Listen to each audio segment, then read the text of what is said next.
Hello friends, welcome to our studies in the book of Romans. We are studying actually in Romans chapter 5, and we will be studying from beginning at verse 9 to all the way to verse 19. As I told you last time, we will be studying the phrase "Polo aun malon," how much more. But before that, let me tell you a little bit about the location. We are here in Dilma Apple, and we are attending, both Bendang and I, we are attending the Kirma 1 annual conference. You see behind me the gate, the beautiful gate. It's a huge pandal, and you will see that especially on Sunday, this will be completely full.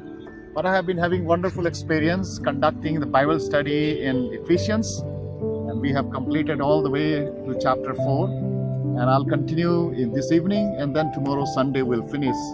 I wish you all were here, you would have enjoyed, but that's a wonderful experience that I wanted to share with you. Let me again draw your attention to Romans chapter 5 verse 9.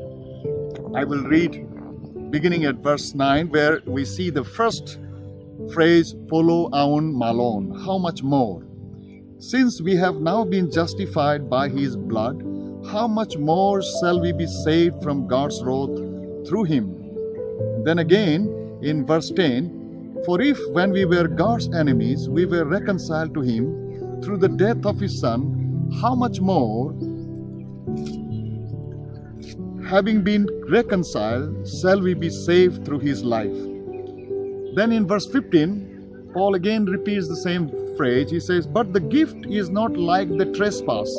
For if the many died by the trespass of one man, how much more did God's grace and the gift that came by the grace of the one man, Jesus Christ, overflow to the many?" And then the last phrase, the fourth one, is in verse 17, where Paul writes, "For if by the trespass of the one man death reigned through that one man, how much more will those who receive God's abundant provision of grace and of the gift of righteousness reign in life through the one man?" Fourth thing that Paul is trying to explain here. First, he says we have the assurance of forgiveness. If God sent his only begotten Son to die for us while we were still sinners, how much more now that we have been saved, the penalty has been paid, how much more our forgiveness is guaranteed and assured. In other words, once you are truly saved, you are saved forever. Your penalty is paid. How much more we have the assurance of forgiveness. We can approach to the throne of God's grace and ask forgiveness, and it is available. The second one, he says, we have the assurance of sanctification. He says, just imagine when Jesus died for us while we were still sinners. Now that we are his children, we are reconciled to God, how much more his saving power will continue to work in us. In other words, on a daily basis, God is going to save us from our sinful nature.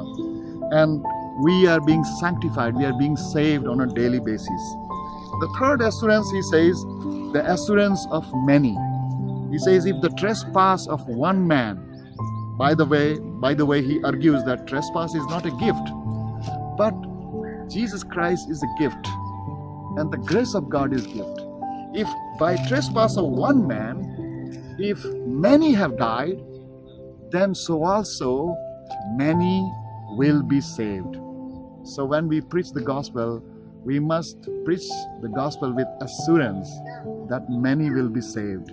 If death of first Adam can lead to death to many, so also the death of disobedience of first Adam can lead many to death, then obedience of the last Adam can bring life to many. The fourth assurance is the assurance of righteousness.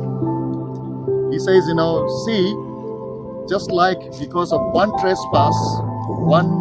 trespass has laid death to reign in humanity, so also because of one death of Jesus Christ will make righteousness reign in life. So we have an assurance of the victory.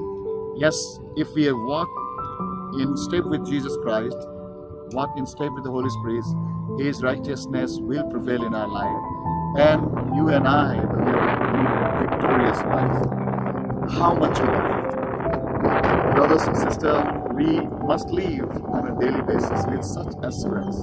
The assurance of forgiveness, the assurance of sanctification, the assurance that many more will be saved, and the assurance of righteousness will prevail. The victory will be of Jesus Christ. May God bless you, and you have a wonderful day. Bye-bye.